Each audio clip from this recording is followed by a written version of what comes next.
Comment réussir à diriger un homme? Bonjour à toutes et bienvenue dans cette vidéo. Je suis Alex Cormon, votre coach en business. Je suis avec Rachid. Salut Rachid. Bonjour Alexandre, comment Ça vas-tu? va? Très bien et toi? Bien. Alors, avocat au barreau de Paris, on est la Next Level Business Team et on veut répondre à cette question parce que j'ai eu le cas d'une coachée qui est venue me voir et qui m'a dit Alex, je dirige un service, il y a 15 personnes sous ses ordres, ça se passe très bien avec les femmes. D'habitude, en plus, ce n'est pas toujours le cas. Mais là, comment réussir à diriger un homme? Et ça m'a tilté, j'ai dit non, il faut qu'on fasse une vidéo avec Rachid.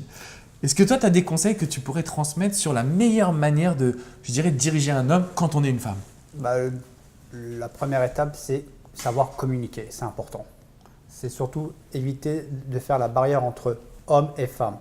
Parce que vous êtes dans un cadre professionnel, et dans un cadre professionnel, vous ne devez pas faire de distinction entre un homme et une femme, logiquement. Et ça, je pense que c'est hyper important ce que tu viens de dire parce que c'est vrai que l'inconscient va jouer son rôle. Ça veut dire quoi? J'ai eu cette jeune femme en coaching qui me dit Alex, les hommes ne m'écoutent pas. Et du coup, elle s'était formatée cette idée-là. Et elle avait un comportement différent envers les hommes d'envers les femmes. Donc, ce que tu dis, c'est de prendre chaque personne pour ce qu'elle est en fait. Oui, et pas de prendre en considération le sexe de la personne. Et donc, du coup, ce que je lui ai transmis comme conseil, c'est de bien pouvoir s'affirmer. Parce que ce qu'elle avait eu tendance à faire, c'est de te dire, comme c'est un homme, il faut que j'élève le ton, il faut que je sois un peu plus ferme, il faut que je lui montre que j'en impose. Et je lui ai dit, mais ce n'est pas ta personnalité. Non, si je peux me permettre, vous devez briller par votre compétence. Et du coup, comment briller par sa compétence? C'est quoi? C'est avoir confiance en soi? Non, c'est en prodiguant des bons conseils, en donnant des bonnes instructions. Donc ces éléments-là vous permettent de faire comprendre à la personne que vous êtes une personne compétente. Et dans ce cas, la personne vous fera confiance et vous écoutera dans les instructions que vous allez lui donner. Alors, moi, ce que j'ai envie de vous dire, on va transformer ça un petit peu en méthode coaching. On va utiliser ce qu'on appelle la psychologie inversée. C'est quoi? C'est très simple. Vous allez tout de suite faire un petit compliment à cet homme en disant voilà, j'adore ton travail. Je sais que comme je suis une femme, ça peut te perturber, mais je trouve qu'on forme une bonne équipe. Donc déjà, vous allez valoriser l'homme, vous allez le valoriser dans sa position d'homme qui a besoin et même de salarié ou de… Mais attention, parce que l'homme peut-être aura tendance à croire que ce sont des avances. Alors, pas dans le milieu professionnel si vous le faites bien. C'est pour ça qu'il faut avoir le poids des mots. Mais sous-entendu, le fait de valoriser la personne, homme ou femme, peu importe en réalité, mais de se dire, voilà, le fait que je sois une femme, ça peut vous déranger, mais nous travaillons bien ensemble et nos objectifs sont posés, vous allez pouvoir vous affirmer beaucoup plus naturellement. Et ce que je vous invite à faire finalement, c'est de choisir les bons mots pour transmettre vos idées. Donc, comment diriger un homme? Premièrement, il faut pouvoir… je pense, un petit peu le valoriser sur ses points positifs.